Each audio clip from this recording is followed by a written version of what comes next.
Arthur was an old man with soft eyes and tired hands. He lived in a small, quiet room in his son David's house. Every evening, Arthur made 2 cups of warm herbal tea. He sat by the window, waiting for David to come home from work. David was a young businessman who always looked tired and stressed. He carried a heavy black bag and a face full of worry. When David walked through the door, Arthur would smile gently. "Would you like some tea, my son?" Arthur would ask. But David rarely looked at his father. "I am too busy, father," David would reply, walking straight to his office. Arthur would quietly drink his tea alone in the dark. He felt like a ghost living in his own son's house.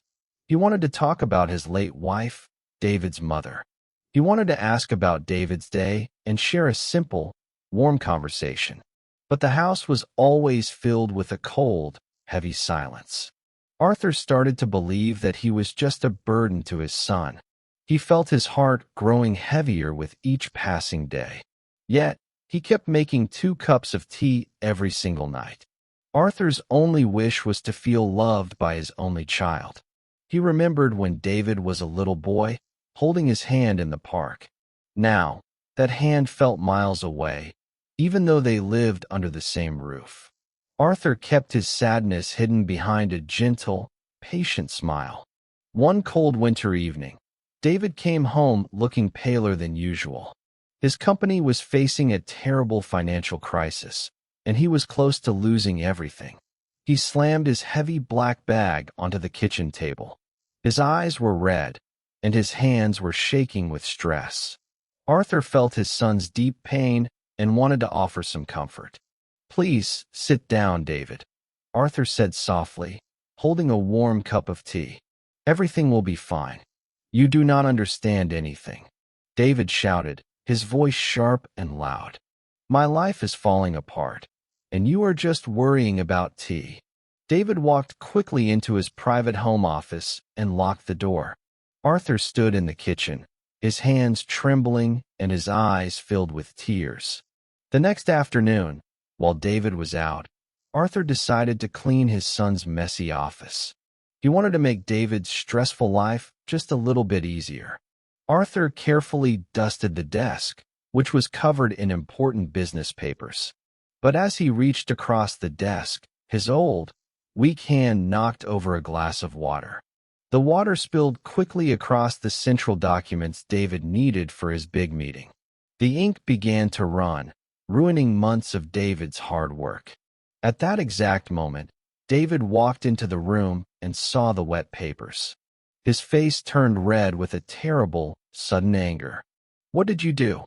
David screamed, grabbing the wet papers from the desk.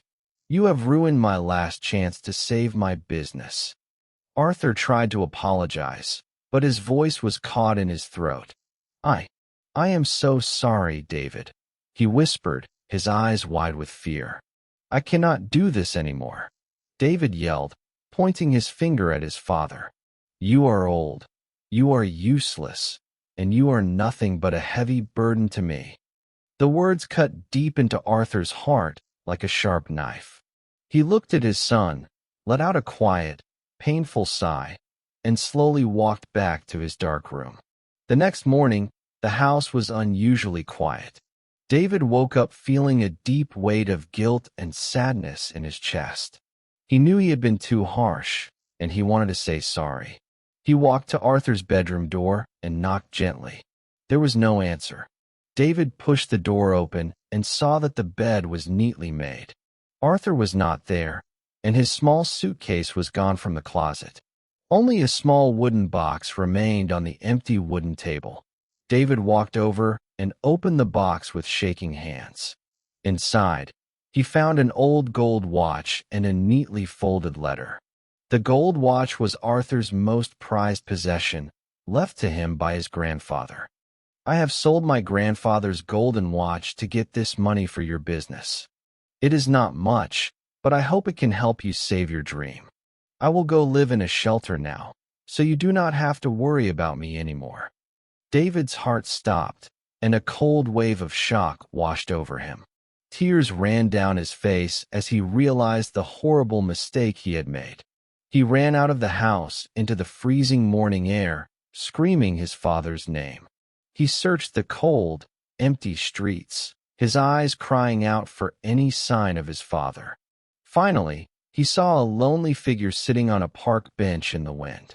It was Arthur, shivering in his thin coat, holding his small suitcase tightly. David ran to him and fell to his knees in the cold snow. He grabbed his father's old, cold hands and began to cry loudly.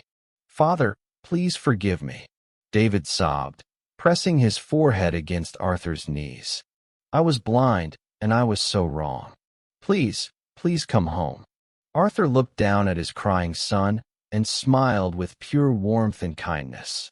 He gently touched David's hair with his trembling fingers. "I forgave you the moment you spoke those words, my son," Arthur whispered. "A father's love can never be broken by anger." They walked back home together, arm in arm, keeping each other warm against the cold wind. David promised himself that he would never let work come before his family again. That evening, the house was no longer filled with a cold, heavy silence.